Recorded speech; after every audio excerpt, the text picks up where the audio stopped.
Hey, Fitzy here, back at it again with another one. On this episode, we're going to be covering the basics of grinding welds. Stick around.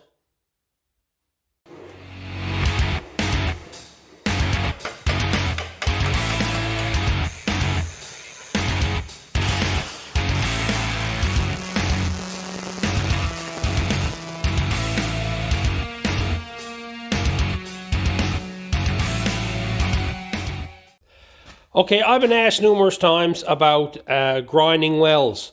Now, you would never think that you could actually make a video on just grinding of your welds. But yeah, it's a technique. I take it for granted. Something I've done for years.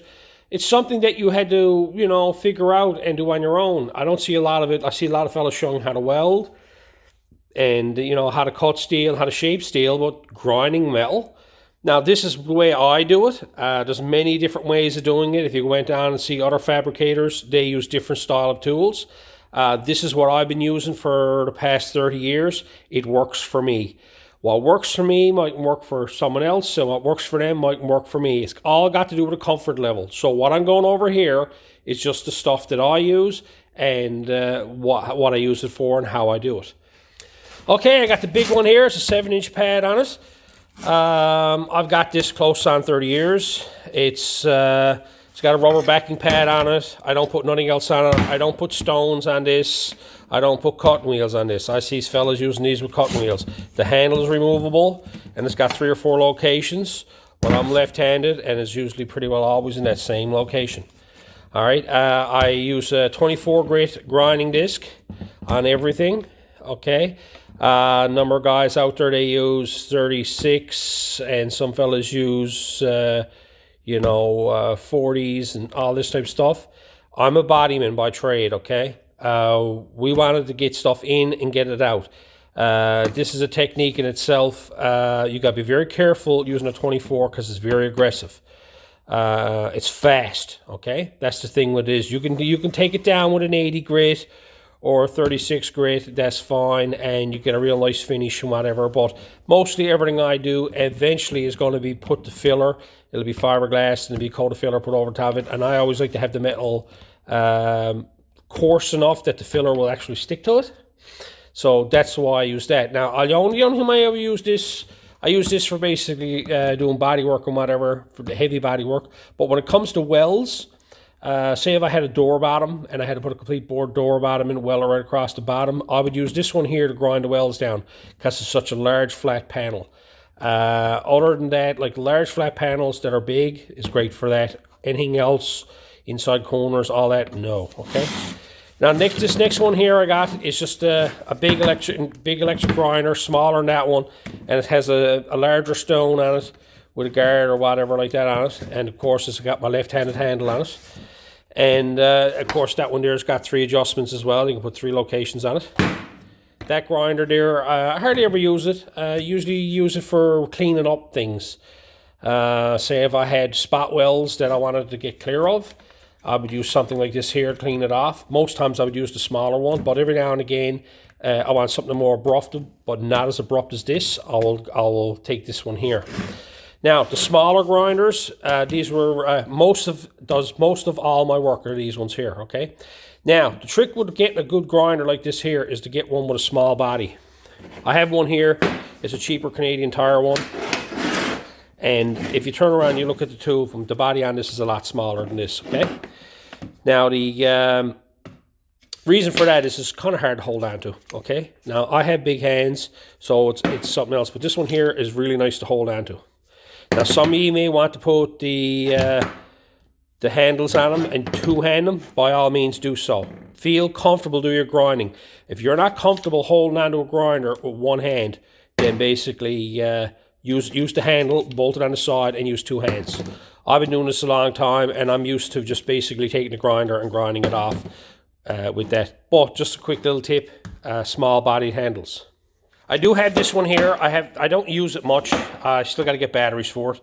I have one battery for it. I just find it takes a bit long electric, but I really do like the size of the handle on it. Just look at that. You can hold on to that and you can grind away and do everything like that, isn't it? Right? It's taken me a bit to get used to it. I'll eventually will be going this route. As you can see, everything I got tails on them.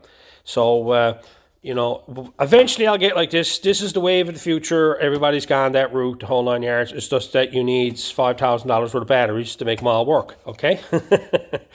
So they is a great welder. You can hold on to it pretty, you can wrap your hand right around it right nice. Finally, they figured out a way. Like, why couldn't they come out with this years ago on these grinders? It's because of the way they're designed with the motors and everything in them.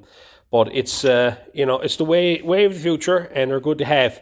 The key to these grinders here is the large batteries. Just little small batteries, it won't last long on a grinder. I've seen a lot of YouTubers using this type of stuff now, and that's all they use. I hardly ever see this stuff. That's just me, I'm old school. But eventually I'll probably get into this here. It's going to take time. Okay, that's it for the big grinders. I went over all them, what I got them for, and whatever. Now, here's my small grinder. It's Ingersoll Rand, little 5-inch pad goes on them, and you turn around. I use that for pretty well everything. Anything small areas, rocker panels, in around corners, and all that type of stuff. I use this here. I use many different attachments on this here to do the work. I'll go over all that now shortly. It has adjustable speed on it. You can actually turn it down, slow it down, speed it up, whatnot. You know, it's an air tool. The thing I find with them is I've gotten used to them. That's something we used in the auto body trade. There's different style of mini grinders that guys like. For me, is this one here. I prefer this grinder in itself. So that's basically it for that. We'll go over all the pads and everything in a minute, but that's that grinder. And now we got these two little tiny die grinders. Both of these are from Mac Tools. Basically, one's a 90 and one's a straight. I have some tips on it. One's like a pointed tip, and the other one's a round tip on it. Okay, and I just use them for getting in around corners and whatnot on them. So, and they're nice and small in the hand, as you can see. You can get bigger ones. Here's a bigger one you can get. This has been kicking around on my box. I don't use it anymore. I think it's dead, but I hate to throw stuff out. Ridiculous, isn't it? But that's a bigger one. You can see the difference in the two of them. Right? You can buy a lot of them. I like the smaller one because it's so tiny in the hand, and the RPM range is a lot higher on that than there is on them. So, you know, that's basically it. That's all I use for tools. So that's basically it. That's the layout of everything that I use to grind all my welds. Okay, I don't use nothing else other than this, and if I forgot, I'm sadly mistaken, because I've been racking my brain out here going over everything, making sure I got everything covered. So, but basically this is it for the tools. Now let's go over all the abrasives. So here in front of you, you see everything that I would use to grind and finish off all my welds, okay? Let's start over here in this in here. Of course, you got the big old 5-inch grinding discs, okay? You get them in 4, and I get them in 5 because they're bigger. The 4-inch ones are nicer to control, but I get more use out of them. I use these mostly for cleaning up welds now these days. There was a time I used them a lot more. I hate using them because they got to be used on a grinder like this here on the side, okay? I don't use them for a lot of stuff on the big side. I use them for grinding down rough old metal and stuff like that, and any big heavy knobs of welding and stuff like that, I'll use that. The biggest thing I like using is when they get old and they get smaller. They end up going this size here, and I put these on the small grinder, and they're great for working areas. I use these on inside edges and cut all my, do all my round edges. You can see there's an oval shape to that there. Probably better on this one here, is it? Yeah, there you go. You look, there's a little round shape to that there. And I'll use that for grinding all my inside edges. Small ones like that, I have abundance of them, I save. Do that same thing. Now these ones here, I found 3-4 years ago. I've talked about them a lot on my channel. They are amazing. They put these to shame, okay? The problem I always had with these here is you always had to grind them like this, okay? When you grind your welds, this is how you grind them, okay?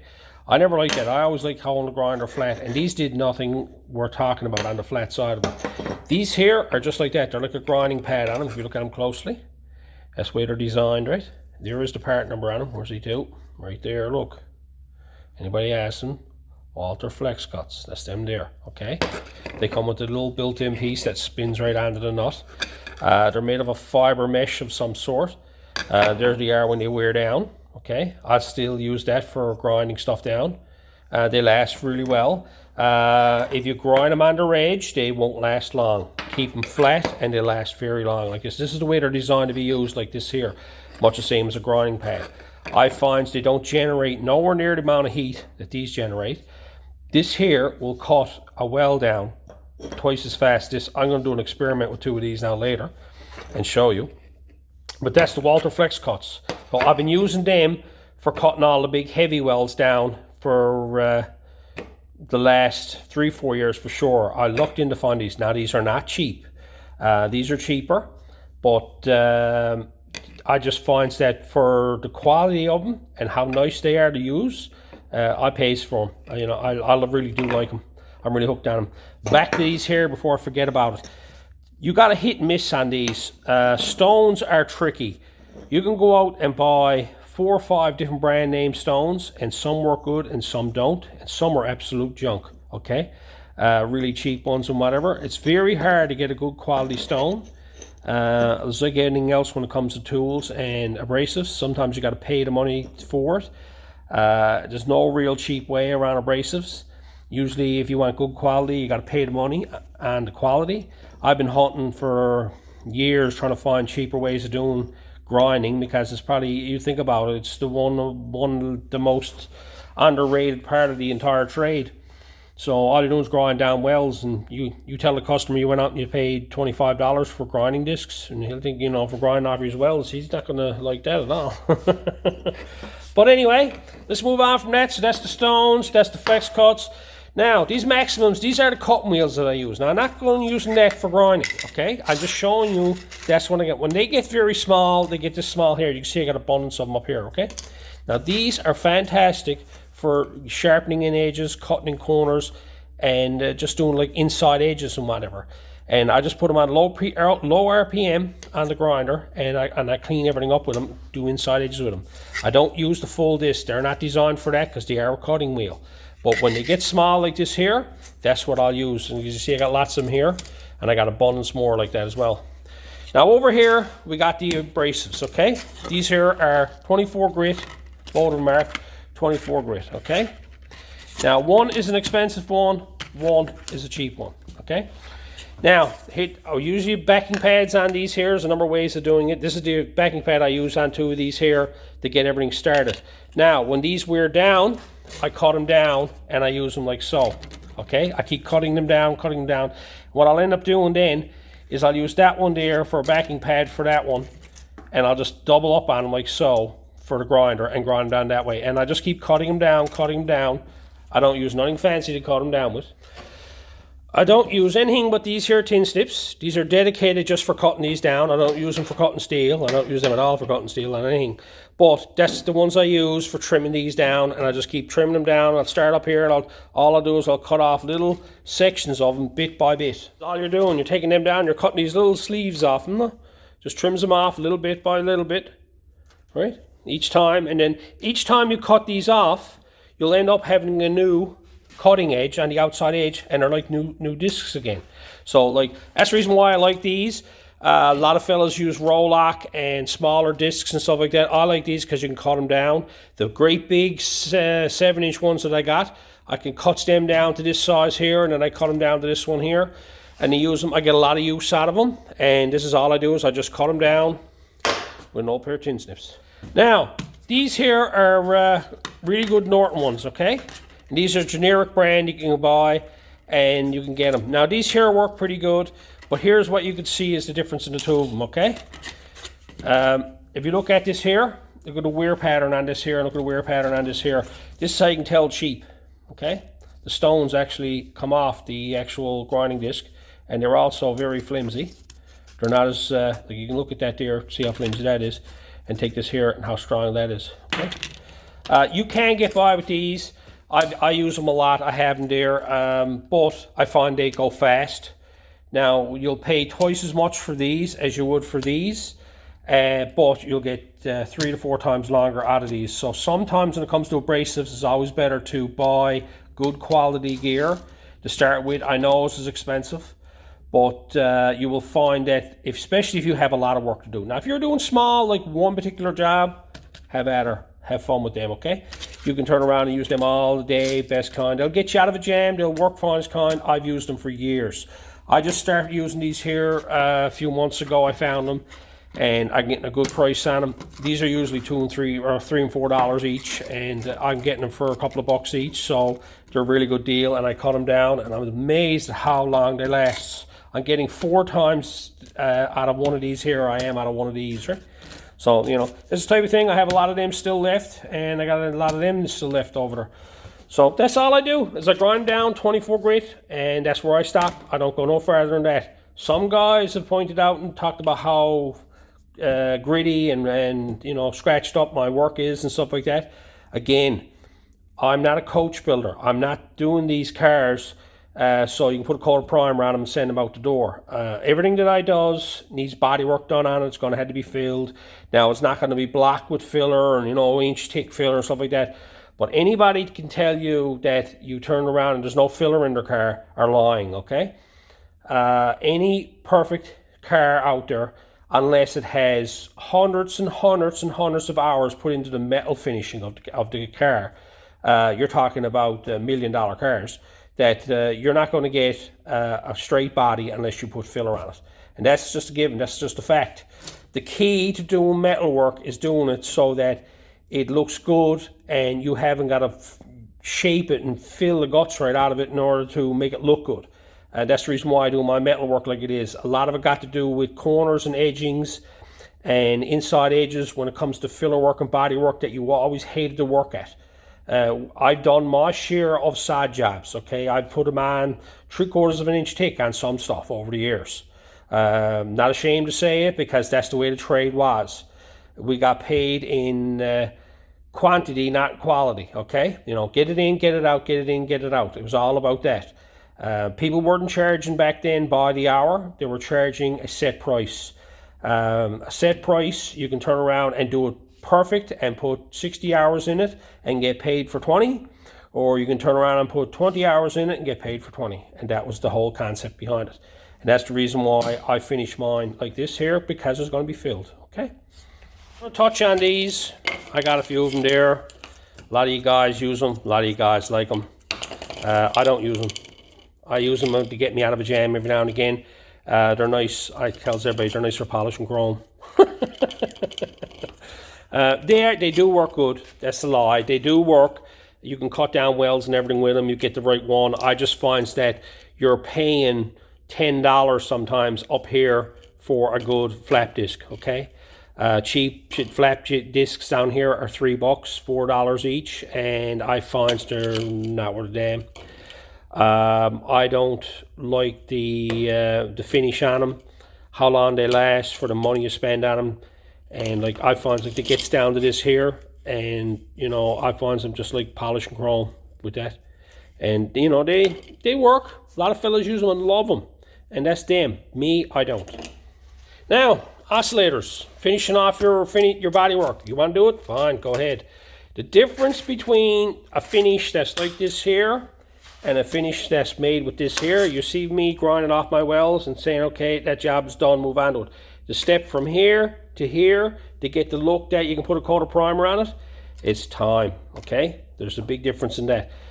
You don't just buzz it over with a hunter stick it and say it's done. Usually when you're doing this type of finish work on it, you're doing a lot of pick and filing, bringing up your low spots, doing all that, and you're trying to finish the metal work off. You're talking about coach building. That's what I call that, okay?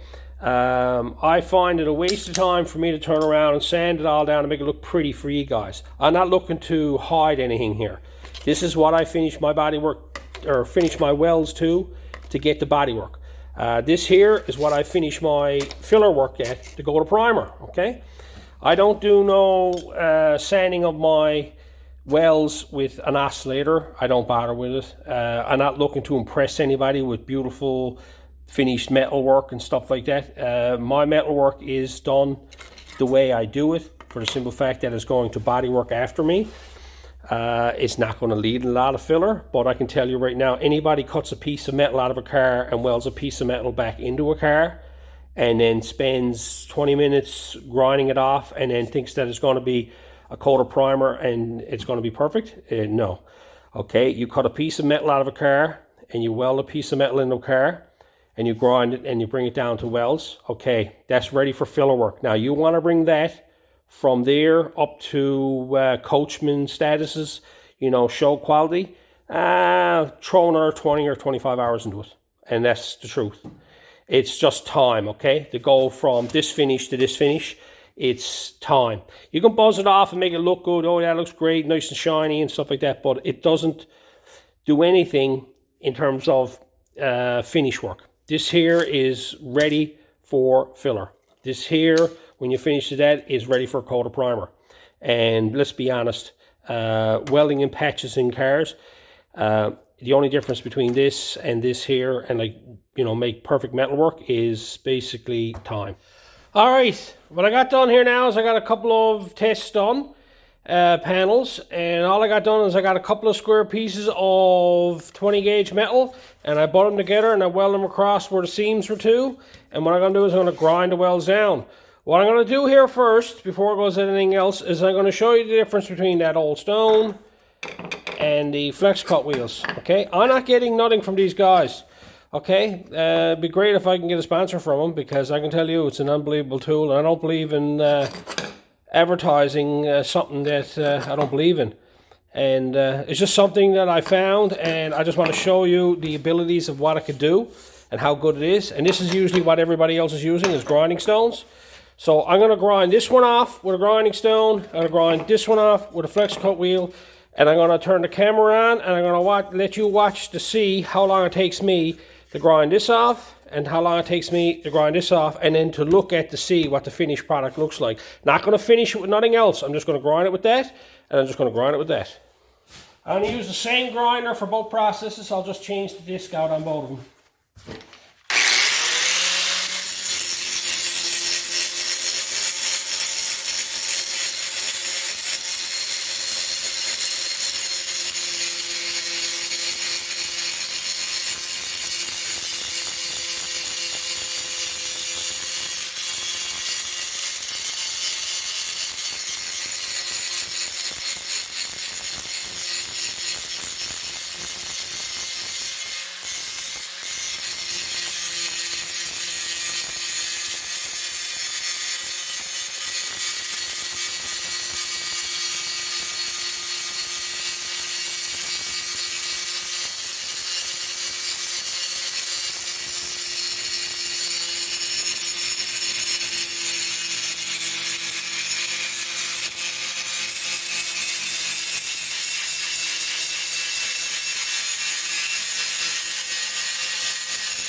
So that was the stone.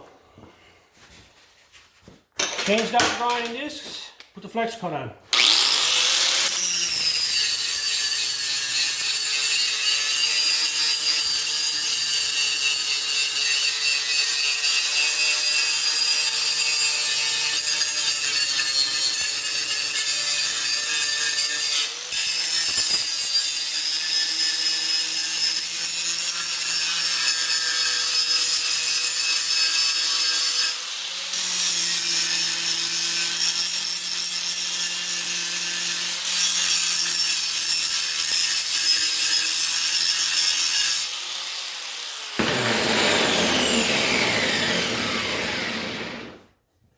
So there's the difference. That's the stone, that's the flex cut wheel. You've seen the time it took me to grind both off. There's the finish on that one. You can see the marks, the burrs, and the way it grinds off. And this is the finish on the flex cut. There's a couple of low spots in this piece where I welded it, so I couldn't pick them up. But the finish is a lot smoother. I can actually feel the grittiness in this one here. You can see it here. It looks like it's a bit gritty, but it's not. This is pretty smooth over here, right? If you look at it. But that's the difference in the two of them. They are a lot faster. So for the rest of the tests, I'm going to be using these, and I ain't going to worry about them. Okay, here's the next test. Now that we got it figured out, we're going to be using the flex cut wheel. What I'm going to do now is show you about cutting down a weld, okay? Some people just think run a grinder over it. You know, you don't do that. You cut the top of the weld down and work your way down. Try to stay away from the two panels, okay? As much as you can. Now, you will hit them from time to time. That's fine. But the key to this is to stay away from these panels as long as you can to bring down the weld. So all you do is you just sets it up on the very top of the weld and start grinding it down, working your way across, working your way back. Don't worry about getting the whole spot the first time. Just work your way around it.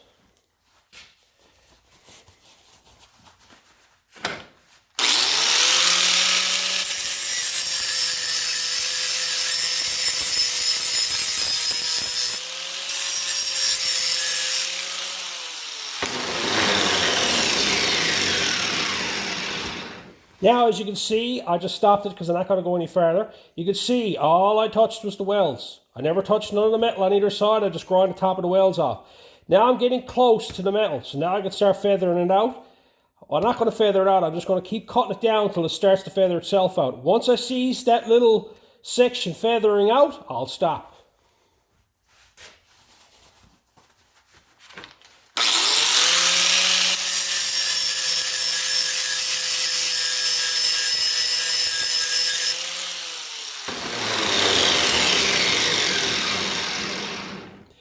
Right here, now you can see it's starting to feather out.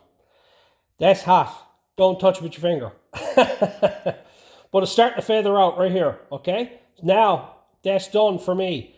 It's ready for me to dress later on. I'll keep going over all that there now till I start seeing that little bit of feather edge going out, and then I'll just keep working my way along.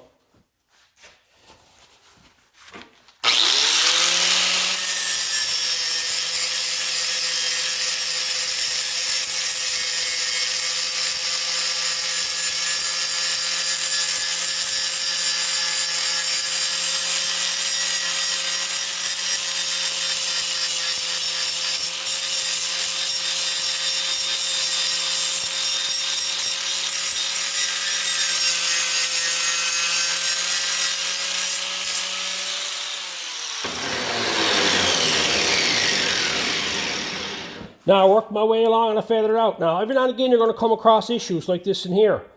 That's a low spot in the metal where I welded it, probably too much heat or whatever, and it warped up. Don't go digging into that. Stop there. That's it. That's all you can do with that there. You'll end up having to fill that, re-weld it, or rework it. If you can get it on the back side, hammer and dolly it. But as you can see, that's all it is. Just start from the top of the weld and work your way down. As soon as it starts to feather out, stop. Now I can go back now and I can finish this off and dress it with the 24.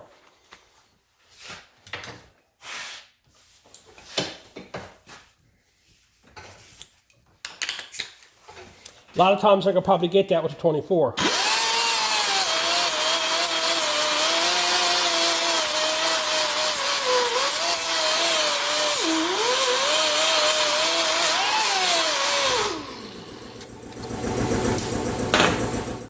So now you can see I got it all grinded off, and you can see the imperfections in it. One here, one here, one here, and there's a little tiny, see if I can get it in the light here. It's hard to see, but there's a little imperfection right here in the line. You can barely see it there, look. That's good. That's it. Now don't ever try to work this stuff out, keep grinding until that disappears. Stop here, okay? If you don't like this here and you want to finish it farther than that, all I usually do is I just weld them up again. I hit some with a dab of weld. I hit that with a dab of weld and I grind it off again. Don't go keep digging down till you get all this smooth, because all you're doing is making everything around it thin. So that's basically the simplest form of just grinding off the head of it and then dressing it up after the fact. The key to it is try to stay away from your two metals as much as you can and just use it to get into the two metals just for your final finishing. Just grind the top off your welds and work your way down. Now we got to do the 45-degree grinding. You've seen a number of times in my videos that I do welds on the inside of stuff and then I had to dress it up, usually on like on the outside face of a trunk edge or something like that.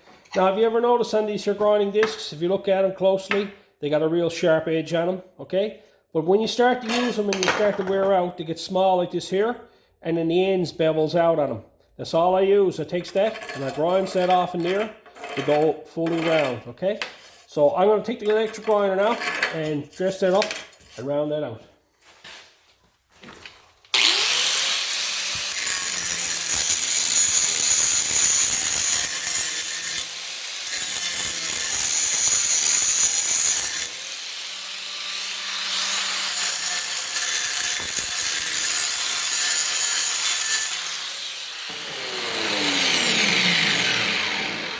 Again, same process. All I'm doing, taking the head off it. I'm going to bring it down as far as I can, so all I'm left with in is that I notice I'm into the metal then, and then I'll dress it.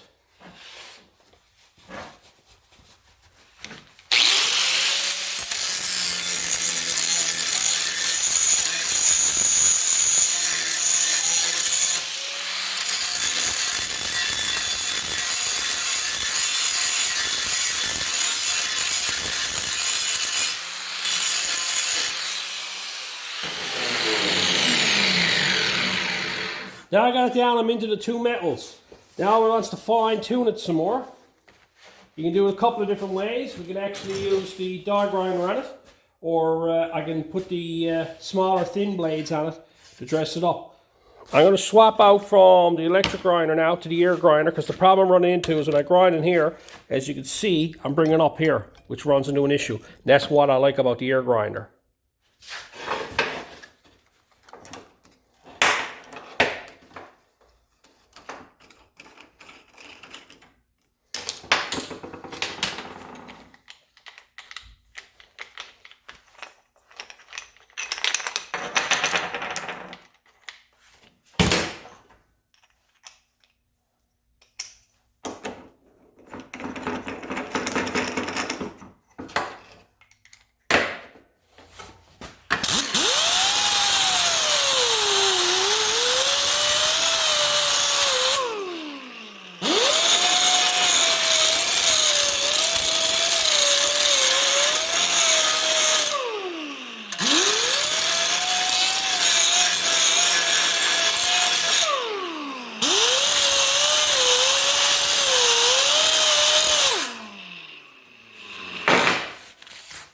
So that's basically the process there now. If you want to now, you can go back in here, touch up the few spots here and there. If you look at it very closely, you can see there's a couple of spots over here, here, that had to be re-ground. Now this got a round turned edge on it.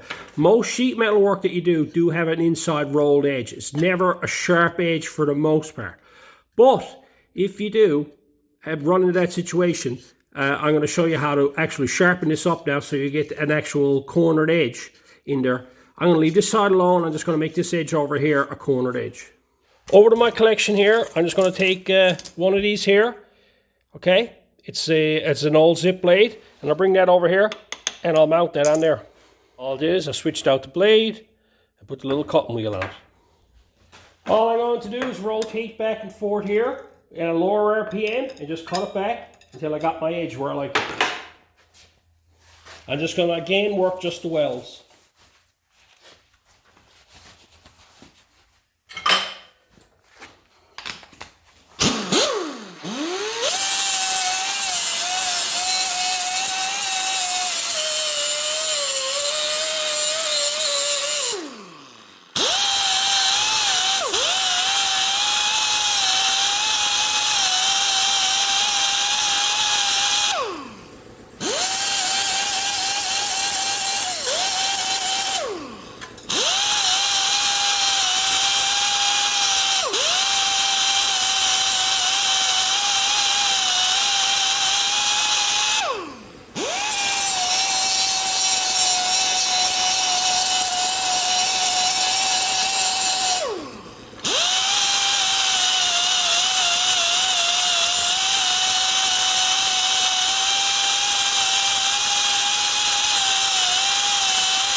Very hard to see, but you see me working it back and forth. Now, when you do this type of work, you got to make sure you're welded on the back side, because you're only thinning out this corner is all you're doing. That's why I like leaving this here.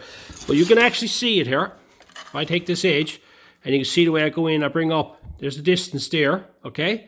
Now I can come over here and I can go in, look, and bring right up in the panel, so I'm squared right off on the back corner, see? On that sharp edge. So I'm down to the inside corner edge. You just got to take your time with these. These are not grinding wheels. I just use them very lightly. I just let the, it doesn't take much for it to cut. Don't force them, because these will explode on you, okay? Now that I got that done, I'm just going to go ahead now, and I'm going to finish it all off with a 24 grit. I got changed over the disc on this again, and I'm going to turn around. I'm going to run over this here now, and just dress it all up, and get a finished product out of it.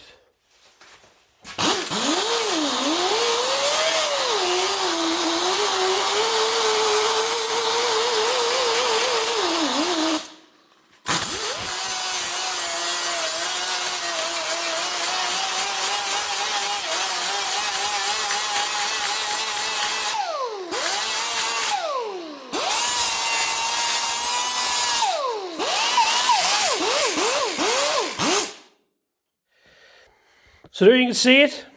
It's all finished off there. You can actually see it a lot better there now. You can see the cut inside edge. And you can see the nice little roll on that end there. And so that's how you can achieve it. You can see how nice that looks there now. You can see my finger reflection in there. All that's just finished with 24 grit, and that's it. I usually not too abrasive with it. I like sanding it and polishing it out a bit. It's just fast. You can see how long it takes me to grind things down. 36s and 40s and all that just takes that much more longer to do. And I've gotten used to it. I know how far I can push a 24. So it's just years of experience is all. So now we're into this. I dread doing this stuff because this is hard. We got an inside corner and an edge on it. So now we got to grind it all down because you can see this here. That's not going to fit very far. More in there, right? So what are we up against? So you get a smaller one. And that can take us in there. That'll take us in that far. Okay. And then you get a smaller one again. And that'll take us even farther again. So all we got to be dealing with is that inside edge there. And the same with up there. So I'm going to take this one little one here now. Put this on the grinding stone. Or on the air grinder. And I'm going to start grinding this off in here, and in here, and in here to get this here. So all that's left is this inside edge. See how much of this I can get cleaned up and how far into the corner I can get.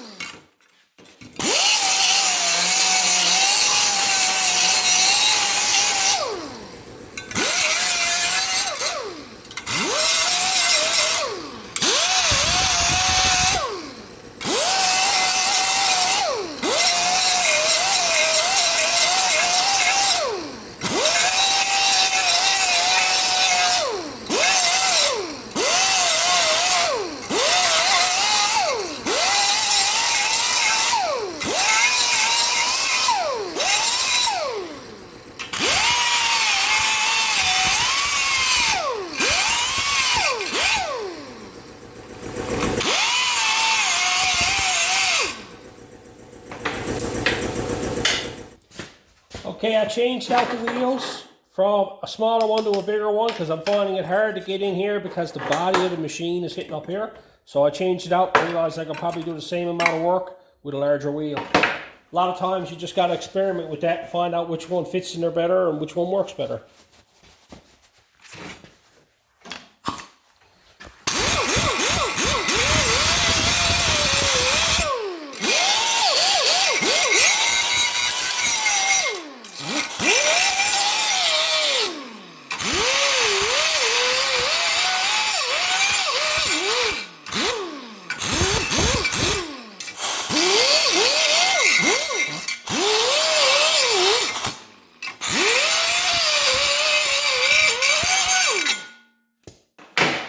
So now I'm to the point where I'm in as far as I can go on both sides, on the three sides, and all I got left to do in here.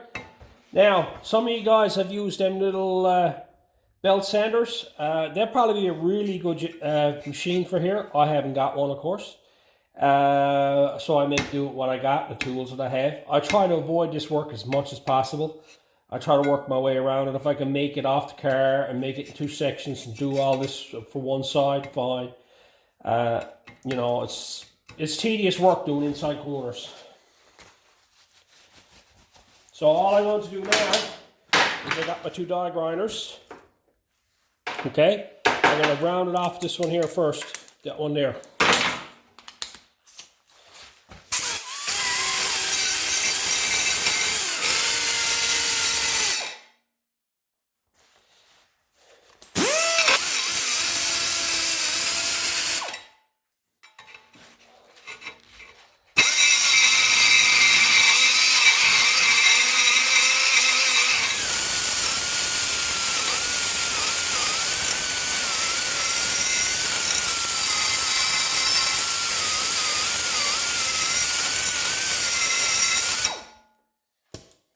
That's as far as I can go with that one. They're very aggressive. If you spend the money on them, you can do some damage. Now I'll go over to the pointed one.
as you can see, a lot of work involved in it.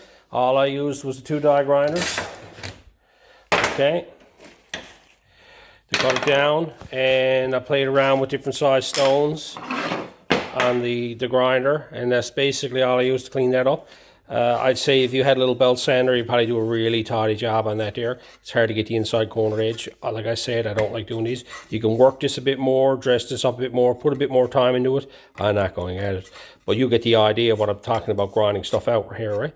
So you might have a good idea or something. Sometimes you can get a drill bit in here and drill out that corner, and use a drill bit to clean it up as well and go along the edge. The die grinders is all I've been using. Use most times, but if you've got an idea about doing an inside corner, drop it in the comments below. I'm always looking to learn new things. Anyway, that's it for that one. Now, this is probably the most common one that I use on my channel, is outside edges when I'm building panels together. I weld them on the outside, I weld them on the inside. I don't dress them on the inside, I leave them as a bead, and I'll dress them on the outside to give a nice edge on it and roll over the edge and everything. And I'm going to show you the process of that. I've shown it on a few videos, but I'm going to go over it again here now. You probably noticed by now, I've actually been welding everything onto my bench. I do that, just makes it sturdier. I'm hands-free with it then. I haven't got to worry about moving around. I didn't want to clamp it down. Vice grips would have been in the way. This bench, as you can tell, it's had a lot of stuff and welded onto it over the years. So that's what I got it for. I welded onto the bench so I can grind it down. Now, all I'm going to do here now is I'm going to grind this off with a 24 grit disc. And what I'm going to do is I got this flat edge and I got this flat edge. I'm going to grind this flat here back until I hit the metal, and I'm going to do the same thing here, grind that back till I hit the metal. Your first instinct to do here is to start rounding this over. I find what ends up happening is your edge just starts to look like this then, right? If you got a nice clean sharp edge to go through and you cut the top of it this way and then just do a nice file off it, you get a nice crisp line going down your panel, okay?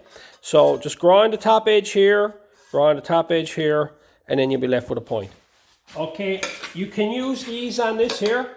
I don't like using them on it because, for a simple fact, I have a lot more control with this setup here than I do with these. You can use it. You can grind that here and grind that here to get that done off. Because, like a lot of us, we don't have all ear tools. We can do it with a grinder. Probably the best thing would be to do is to put a flat wheel on it and do it with a flat wheel on an electric grinder.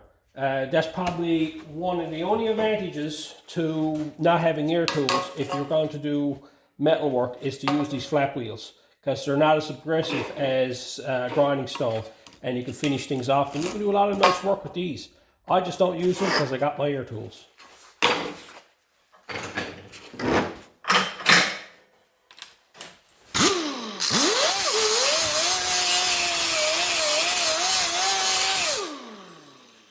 Again, just knock the head off the weld, work yourself down from the weld this way here. This is your flat plane here, so work back to it until you start to feather edge it, and then just feather edge it back.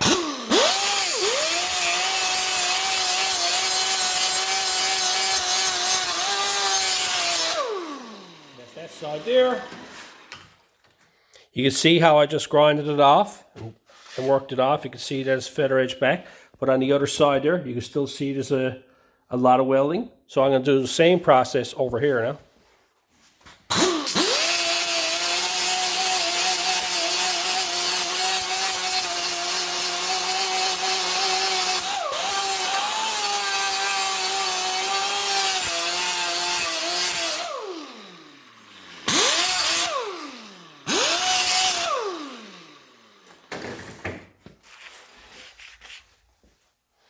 You can see it there, nice edge going along there now. Now you got a nice crisp line to go off. All I'm going to do is knock the head off here and roll over the edge.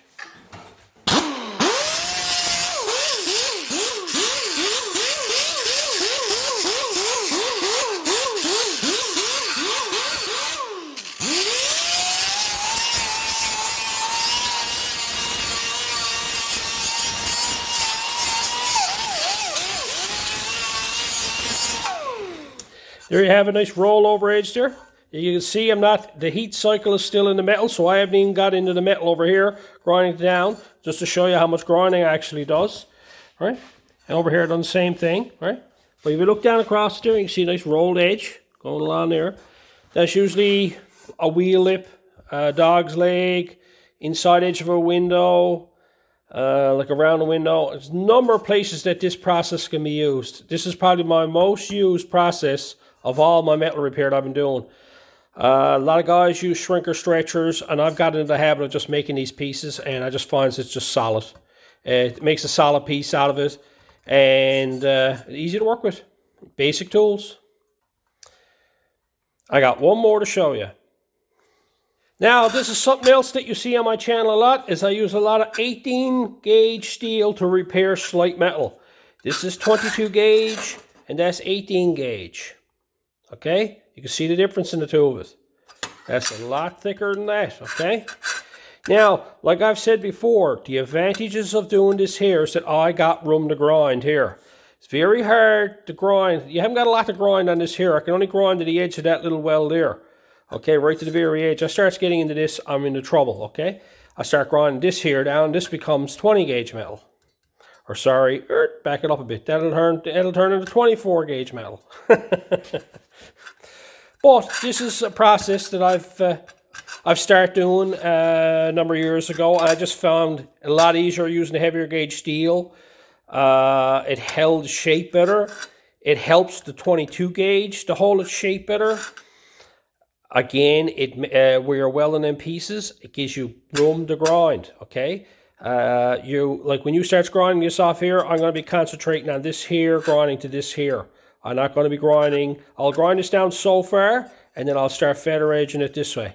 Coming into this here, grinding from the 18 gauge to the 22 gauge, just so I can get it to feather out. So that way I haven't got too much grinding to do on the 22. It's just a little trick I just, just picked up on. For years, you're basically taught to, like, if there's a 22 gauge, put 22 gauge back in there. That's fine if you're putting a full quarter panel on and you're putting factory spot welds in. But when you're cutting a hole out of a quarter panel on the lower side and you got to weld into 22 gauge metal, and you got to grind it down because it's got to be filled and everything, it's nice to have a little bit of leeway, and it's nice to have something that's a lot stronger in there. Now, again, this is 18 and it's 22. I could use a flex cut on this here, but I'm preferring to use a 24 on here. If you noticed, I've been using the exact same 24 to do all my grinding since I started using 24. That's the same disc. So they last extremely long, and the outer edge of them lasts on. So all I'm going to do is knock the head down, and I'm just going to do it with this here. I prefer to do it with this. If this is all you got, you can do it with that too. Just got to be very, very tricky with it, because that will burn through the 22 gauge like that. And forget about using one of them, because you'll destroy the 22. If you got to, use one of them, okay?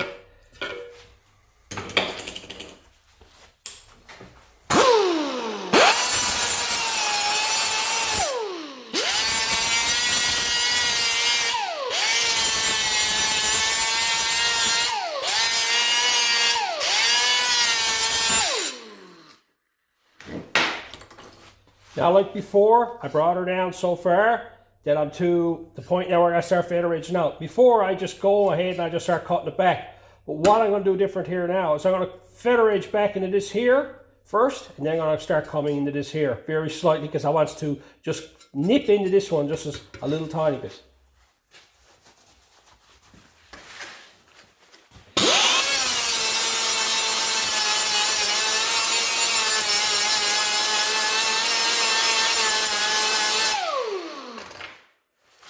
As you can see, my grinder's up here, and I'm just faintly down into the 22 gauge. And all I'm doing, I'm just cutting it into it. Once I see it fading away, that's hot, get out of it. Once you start seeing it fading away, I stop. And I don't do very little grinding down here. There's very little work that I just done to that there. And I'm just grinding into it a little tiny bit.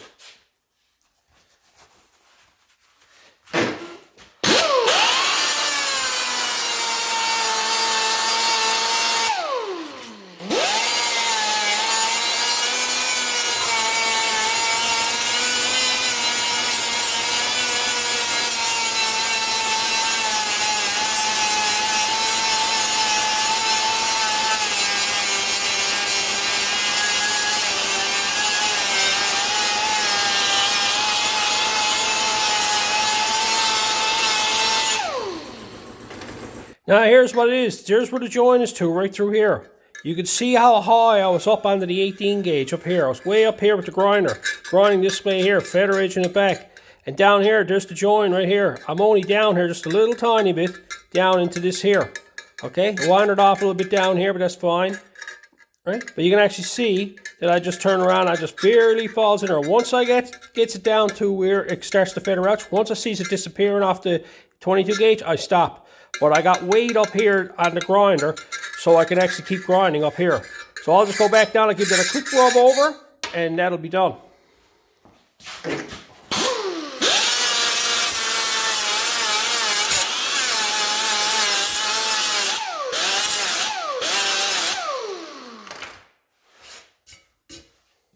There it is again, now all finished off. Now, just for the fun of it, some of you guys talk about me finishing the work off and I leave this heavy grinding scratches in it. Yeah, I mean, that's fine, okay? Filler's going to stick to that, but just for the fun of it, I'm going to run over this with the oscillator.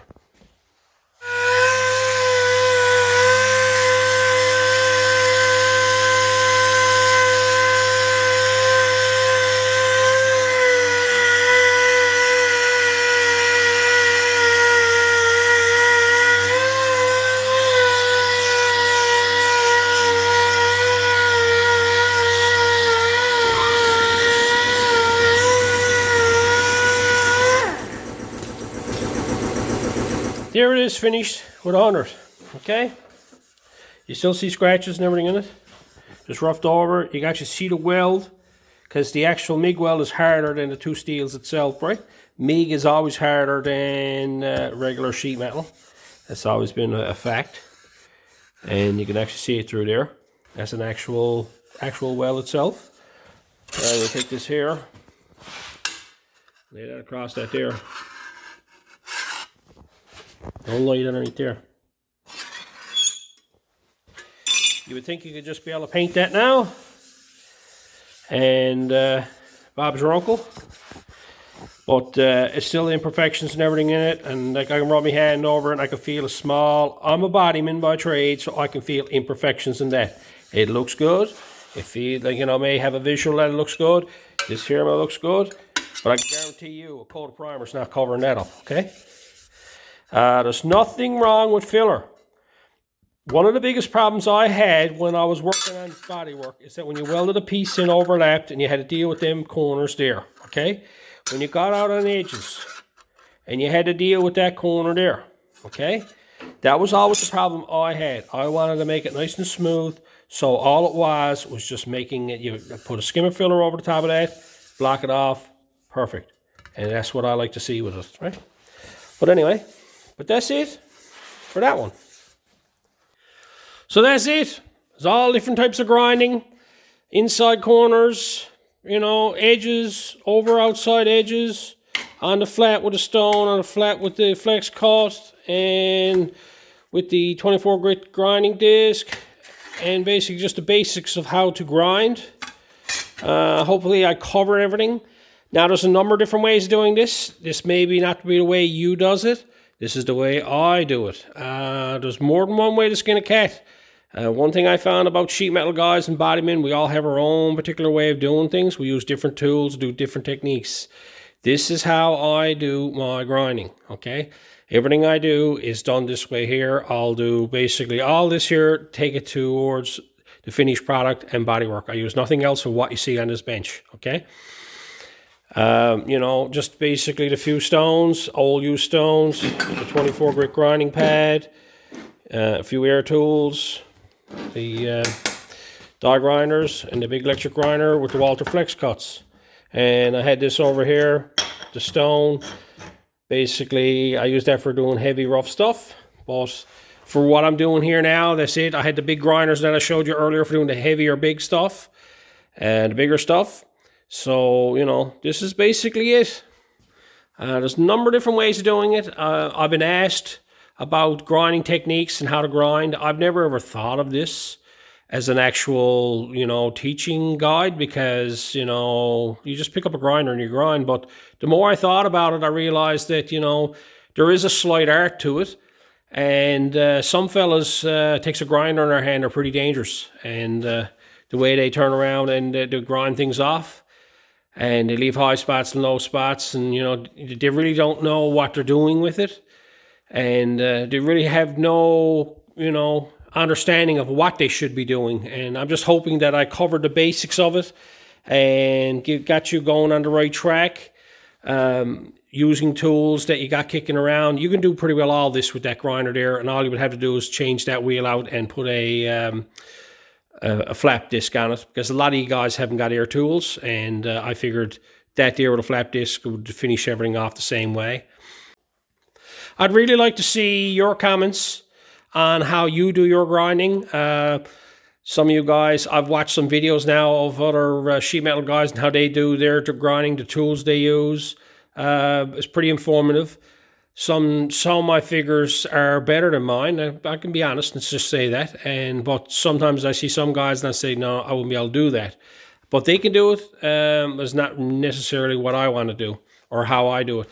I was always taught to basically get it in, get it out, and do it fast. And that's the reason why I use these 24s, is because they're so aggressive. I've just gotten used to using them that I can control the aggressiveness on the actual grinding disc. But that's basically it. I hope you enjoyed this one here. I hope the tips were good. And until next time.